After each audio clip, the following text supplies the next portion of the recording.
painting adventure. I'm in Frisco, just outside of Leadville. We were on our way home and I found this place that I really wanted to stop and paint. My mother and wife were taking a nap in the car, so this is a pretty quick sketch, and I had no one to do the camera for me, so I propped it up on a branch, and it's just a straightforward filming, so I'm going to do a pretty thorough voiceover of my process. This is filmed in real time with no edits, so what you see is pretty much what you get. At the very beginning, you could see me frame my scene with my fingers. I'd already decided on the composition, but wanted to reinforce it in my mind before I started sketching it on the paper. Since this is a mountain scene with the lake, it's a very easy drawing, so I'm really just trying to get my paper separated into a pleasing composition, and now we're ready to paint. The drawing process took about, 2 minutes. I didn't labor over it. It's not a detailed drawing, it's just a basic mountain with a horizon line. Here I'm starting to put in my sky, and you'll see me mix, and when you see me mix, I don't start painting until I'm happy with the color and the tone that I've come up with. Once I'm happy in the palette, I'll start applying the paint to the paper. I work on a fairly steep angle, which lets gravity do the work, and my wash will continue down the page. As I add more pigment and more water, you'll see a bead start to form. This is crucial to get a smooth wash down the paper and smooth transitions between color tones.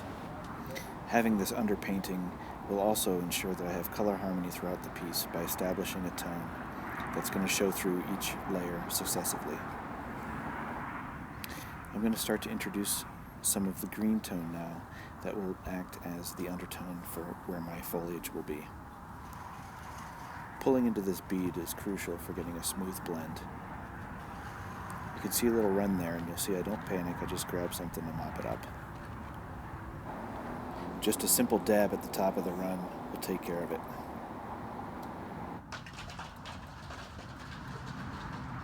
Holy crap, that's the first time that has ever happened. A giant pine tree just collapsed behind me. Usually you'll get some looky-loo or someone asking you annoying questions, but that's the first time I've had something like that happen. I did get pooped on once, but that's different than a giant pine tree collapsing right behind you. I was a little bit sort of nervous by it, but once I realized there's no danger, I just keep working. So anyway, continue down with the green, and you'll see me make little pauses, and what I'm doing is I'm just trying to gauge the tone and make any adjustments that are necessary.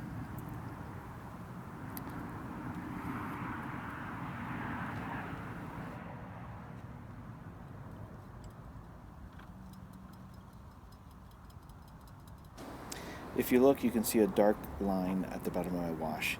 That's the bead, which is allowing me to kind of take a pause, study that bank line, and make adjustments. It's a little bit of a confusing edge there where the tree line is, and I'm just sort of studying and making sure I make the right decisions. Every now and again, you'll see me make little flicks off of my palette. This is controlling the amount of moisture that I have in the palette. I need my wash to get thicker in consistency as I move down the paper. So by doing those little flicks, I'm just removing some of the excess water that is collected in my palette. Here I'm washing in the under wash for where the lake is. Just continuing down to the bottom of the paper. And now you can see I've got a complete wash over my whole paper. And now I'm picking up some of that excess bead that I don't need anymore. It's already done its job, and now I can take it off the paper, or else it'll run back up into the wash. Most beginning painters will make the mistake of not doing a full wash over their whole paper. This is going to result in having that cut out, pasted on paper look and an inconsistency in your overall painting. Now I'm starting to mix up the color for my mountain range, which is the next tone. So I've washed in my background and foreground, and now I'm going to start the main shape in the middle ground, which will be the mountain. You'll see me play around here in the palette until I get the tone, consistency, and color that I'm looking for. And I'll do a little test on the side of the paper just to make sure I'm happy with where I'm at. checking for dryness here and making sure that we're 100% dry before we start putting on this second layer. Again, you'll see me do a little test on the actual painting because I need to see if that tone works with my sky and the rest of the tones that are on there. Once I'm happy, I'll go ahead and start blocking in my major shape, which is this main mountain. It's a little tricky to get these snow caps looking correctly. There's still a little bit of snow that hasn't melted, and I want to get some of that in there. These are also going to help describe a little bit of the form of the mountain without just making it completely flat, because I'm pretty close to it, so it's not just going to be a silhouette in the background. You need to have a little bit of detail in there. So I'll start with leaving larger shapes and then cutting them down into smaller, sort of pleasing shapes that sort of follow the form that I'm looking for. I'll just keep continually working this down until I get to about where my tree line is going to start. I'm going to grab my spritzer here and add a little bit of texture, and also just to pre-moisten some of the paper that hasn't been covered with water yet. I don't ever add salt or anything. Clean water will do the same effect. Now, I didn't mix up enough of my wash, so I'm scrambling here to try and match the tone and color of the wash that I had started my mountain with. So it's really important that you make a big enough puddle to work with. Also, you saw me block the bottom of my painting with my arm so I wouldn't get any water drops on that section, which is still wet. I really only wanted the spritz to hit the top.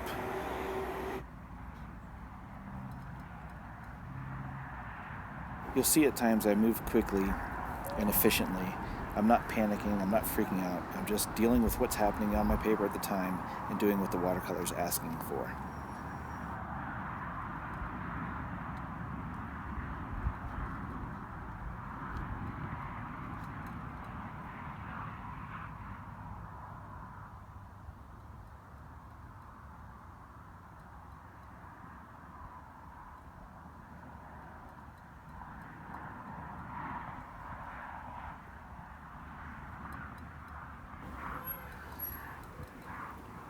Once I'm happy with where my mountain's at, I'm going to start to move fairly quickly to get this tree line started.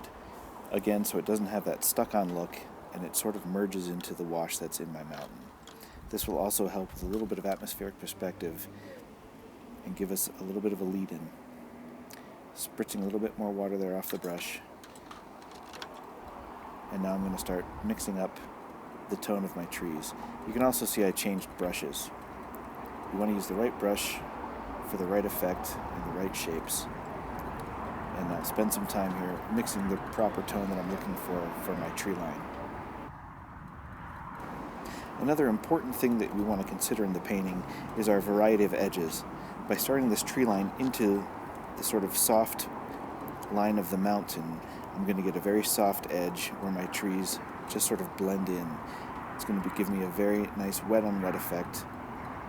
And I'll sort of continue that through my trees, playing with the edges, dropping in water, dropping in thinner and thicker pigment, and sort of just establishing the shape of the trees that are sort of starting to grow up the mountain, but then stopping where the tree line would be on the mountain.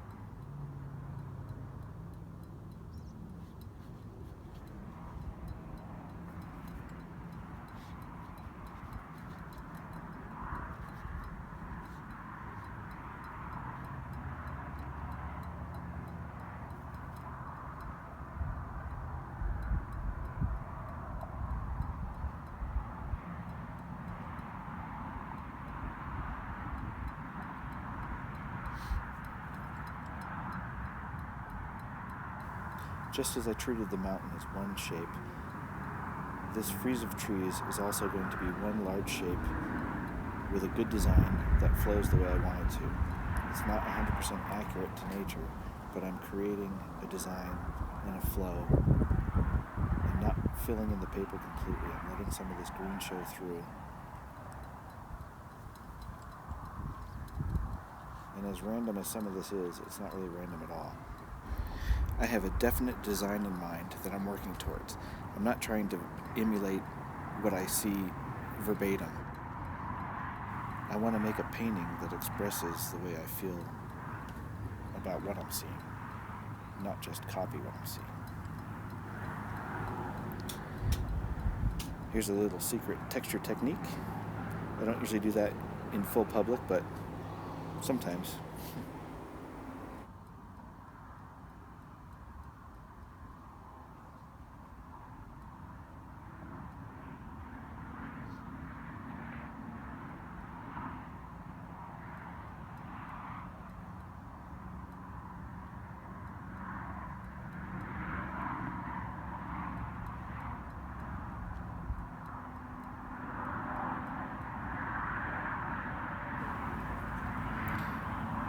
And again, this is just for texture. I've used my spritzer, I've used water off the brush, I've used pigment off the brush, I've used a little bit of spit. I've used all the tricks to create interesting effects. And here I'm just putting in the dark edge of the dam at the edge of the water.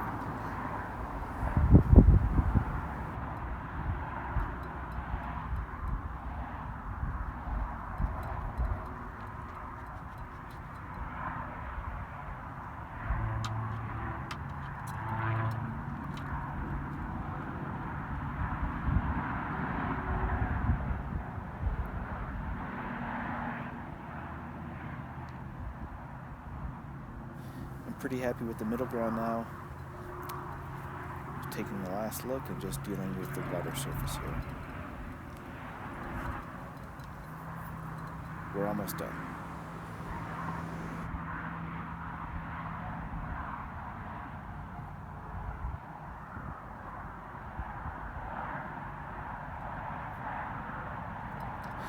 It's a fairly simple lake surface, and again, I'm looking at the design and just doing things that are going to lead our eye into the painting.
Putting in a couple hawks in the sky, and this again just pushes the sky back, adds a little bit of airiness,